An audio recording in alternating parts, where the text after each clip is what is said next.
৫৮ বছর বয়সী মারিয়া পাজ বানাক মার্কেজ শুধু একজন সফল ব্যবসায়ী নন, তিনি অধ্যবসায় ও ত্যাগের এক জীবন্ত প্রতীক। একা ৩ সন্তানকে লালন পালন করে সংযুক্ত আরব আমিরাত জুড়ে ৭টি পেস্ট্রি দোকানের মালিকানা অর্জন করেছেন তিনি। তার এই যাত্রা ভালোবাসা, দৃঢ় সংকল্প এবং মাতৃত্বের অটুট বন্ধনের এক অনন্য উদাহরণ।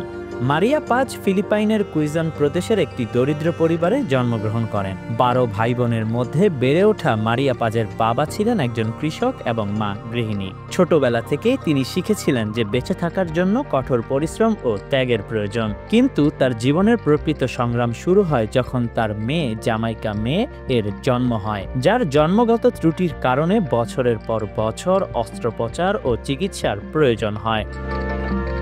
জামাইকা মেয়ের জন্মের পর থেকে মারিয়া পাজের জীবন এক কঠিন যুদ্ধে পরিণত হয়। ৫ বছর বয়সে জামাইকা মেয়ের মুখের তালু মেরামতের জন্য প্রথম অস্ত্রোপচার করা হয়। এরপর ১২ বছর বয়সে তার চোখের অস্ত্রোপচার এবং পরবর্তীতে হৃৎপিণ্ডের ছিদ্র মেরামতের জন্য আরও অস্ত্রোপচার প্রয়োজন হয়। মারিয়া পাজের ছোট বেকারি থেকে আয় এই বিশাল চিকিৎসা খরচ মেটানোর জন্য যথেষ্ট ছিল না। ২০০৫ সালে তিনি তার সন্তানদের রেখে সৌদি আরবে গৃহপরিচারিকা হিসেবে কাজ করতে যান। সৌদি আরবে ২ বছর কাজ করার পর মারিয়া পাজ ফিলিপাইনে ফিরে আসেন, কিন্তু তার মেয়ের চিকিৎসার প্রয়োজনীয়তা শেষ হয়নি।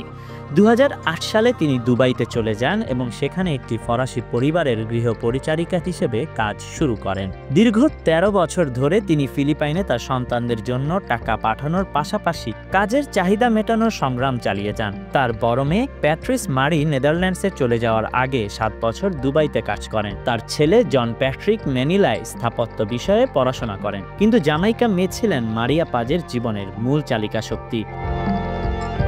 ২০২১ সালে তার নিয়োগকর্তা দেশে ফিরে যাওয়ার পর মারিয়া পাজ দুবাইতে সাতওয়ায় একটি ছোট বেকারি খোলার সাহসী সিদ্ধান্ত নেন। তিনি বলেন, আমার কোনো মূলধন বা ব্যবসায়িক অভিজ্ঞতা ছিল না, আমার কাছে শুধু আমার বেকিং অভিজ্ঞতা ছিল। তার চিজ কেক দ্রুত জনপ্রিয় হয়ে ওঠে এবং টিকটক ও ফেসবুকে ভাইরাল হয়। মারিয়া পাজ বলেন, এই বেকারি থাকার সবচেয়ে বড় আনন্দ হলো সংযুক্ত আরব আমিরাতের ফিলিপিনো সম্প্রদায়ের সাথে আমার ঘরে তৈরি পেস্ট্রি ভাগ করে নেওয়া।